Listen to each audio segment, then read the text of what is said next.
Hello students, today we will start chapter 8 commercial mathematics or you can say ratio and proportion जो हमारा इसमें first topic है. Let us start with the ratio first. What is a ratio?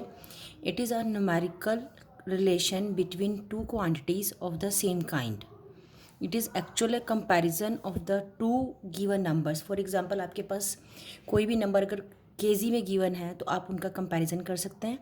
If the two quantities are given in one in kg and another in gram, then you cannot compare them. First you have to make their unit same, and after making their unit same, then we can compare them and find the ratio. Now see here one example.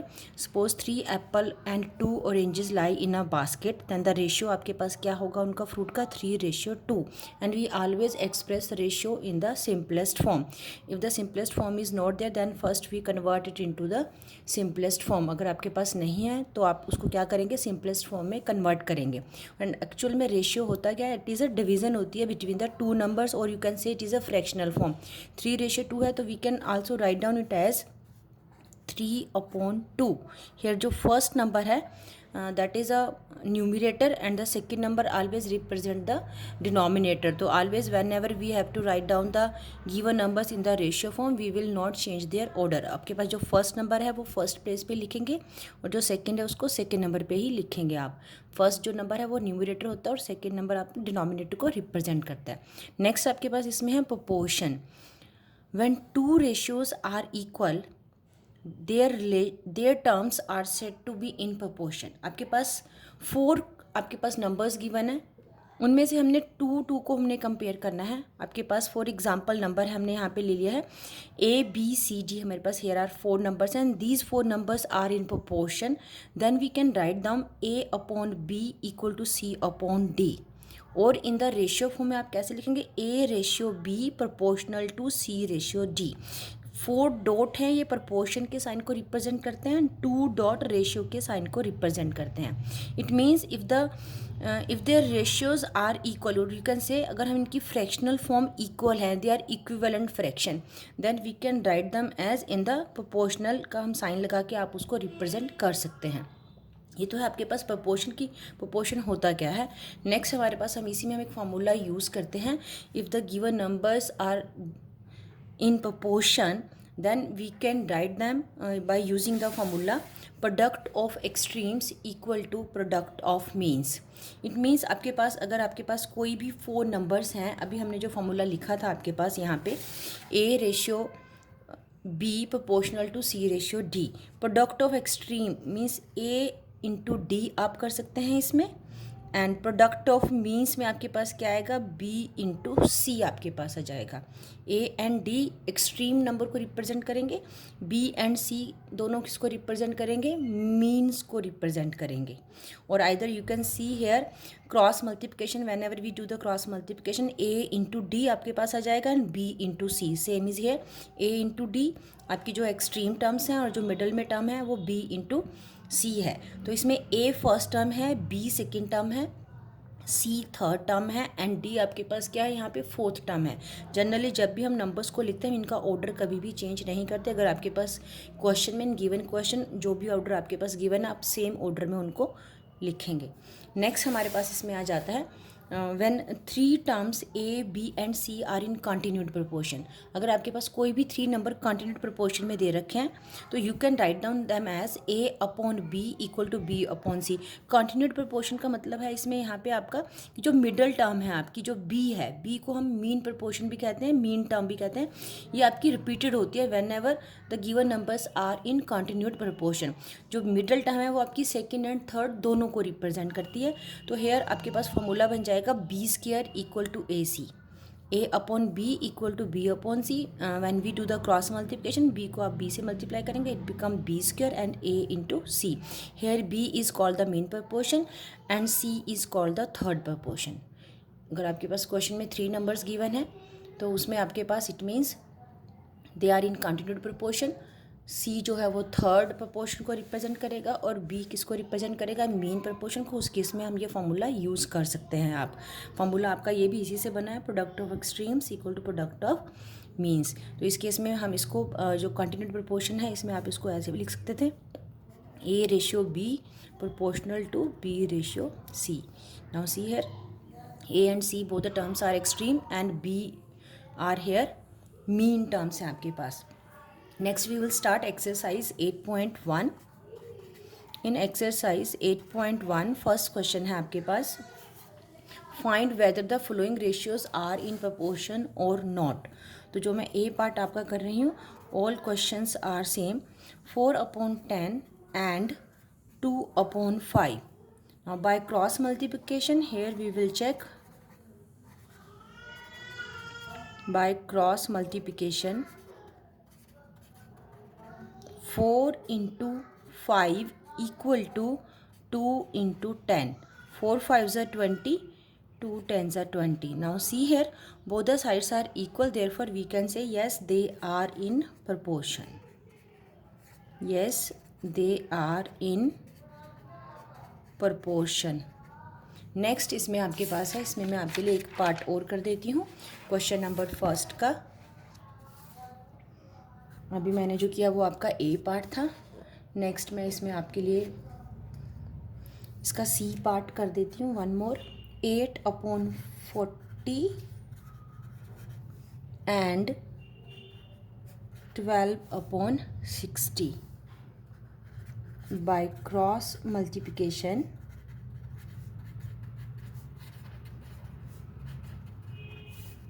8 into 60 equal to 12 into 40. 480, same is here, 480. Yes, again they are in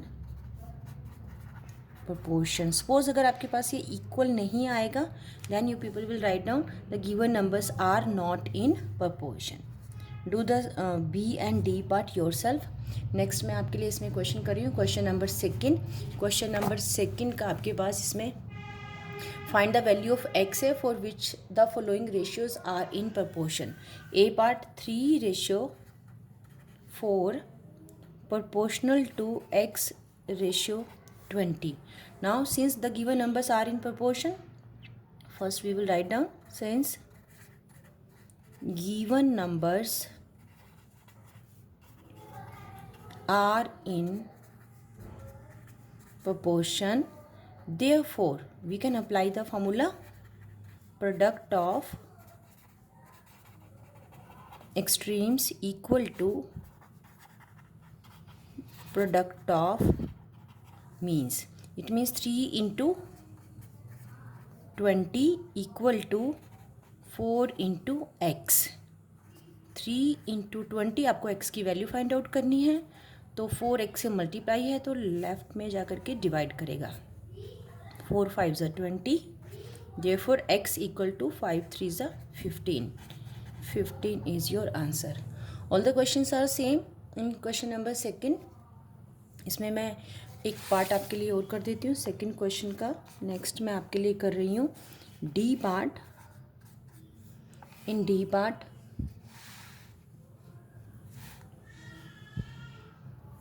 twelve ratio x proportional to 8:30.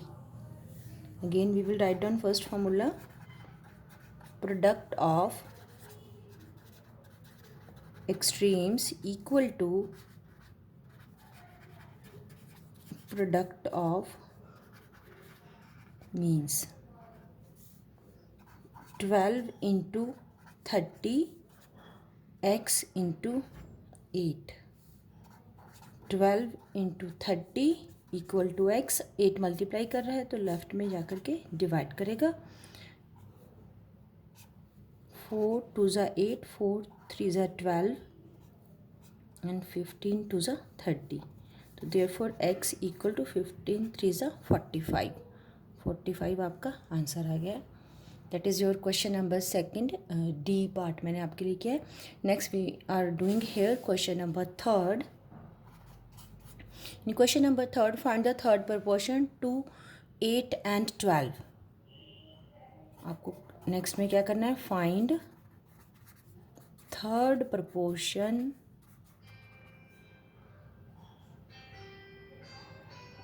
2, 8 and 12 let कर लेंगे. Let the third proportion be x.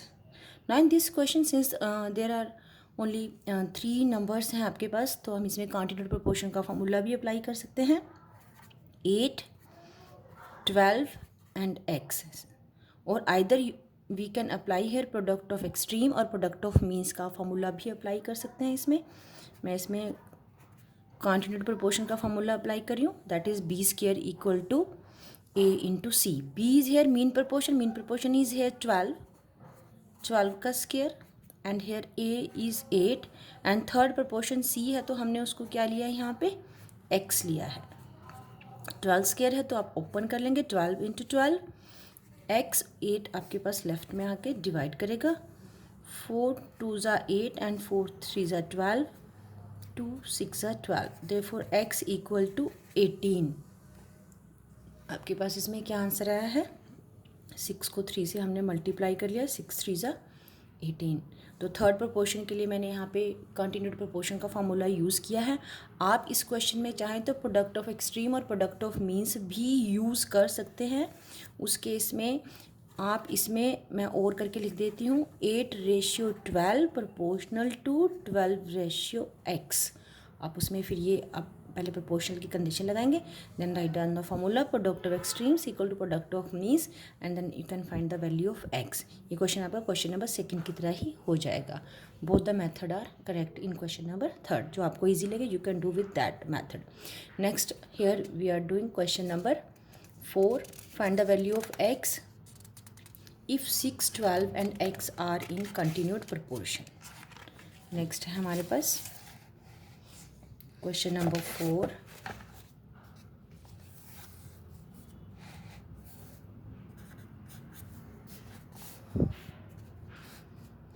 Six, 12 and x are in continued proportion. Therefore, since the given numbers are in continued proportion, therefore here we can use direct formula b square equal to ac.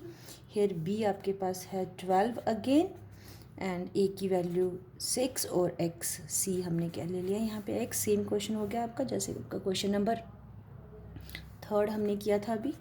12 square means 12 into 12. Here x 6 आपका divide करेगा. 6 2 ज़ा 12. Therefore x equal to 12 to the 24. 24 is your answer. Next question number 5. In question number 5, find the fourth proportion. आपको fourth proportion find करना है. let कर लेंगे. let the fourth proportion be x. Therefore we can write them as 21:27 proportional 14:x. को इसमें fourth proportion निकालना है question number 5 में. तो हमने लेट कर लिया. Let the fourth proportion be x. Now since here given numbers हैं 21 27 एंड 14. तो हमने उनमें प्रोपोर्शनलिटी का साइन अप्लाई कर लिया. Next we will apply the formula product of extremes equal to product of means. It means 21 into x equal to 27 into 14. 21 और x extreme है. 27 and 14 mean terms हैं. x equal to 27 into 14 divide by 21. 21 इधर आके divide करेगा. 7 के table से मैं cancel करी हूँ. 7 3 ज़ा एंड 7 2 ज़ा. देन 3 9 ज़ा. x equal to 18. 18 आपका आंसर आ गया है. नेक्स्ट हम क्वेश्चन कर रहे हैं इसमें question number 6. In question number 6 find the mean proportion of the following. First A part 2 and 8.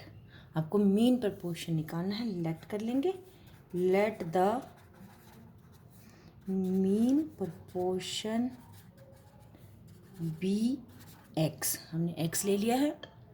अगर आपको याद हो कॉन्टिन्यूड प्रपोर्शन में जब गिवन नंबर्स होते हैं 3 नंबर्स, तो मीन प्रपोर्शन क्या होता है उसमें, हमने बी को हमने मीन प्रपोर्शन से हम रिप्रेजेंट करते हैं। तो B square equal to A C. B आपके पास यहाँ पे मीन प्रपोर्शन है, तो it means it is equal to x square. A is here 2 and C is here 8। X को स्क्वायर, 2 8 ज़ा 16, 16 इज स्क्वायर ऑफ 4, तो स्क्वायर आपके पास कैंसिल हो जाएगा बोथ साइड, तो x इक्वल टू 4। तो इट मीन्स मीन प्रोपोर्शन की जो वैल्यू है दैट इज़ 4।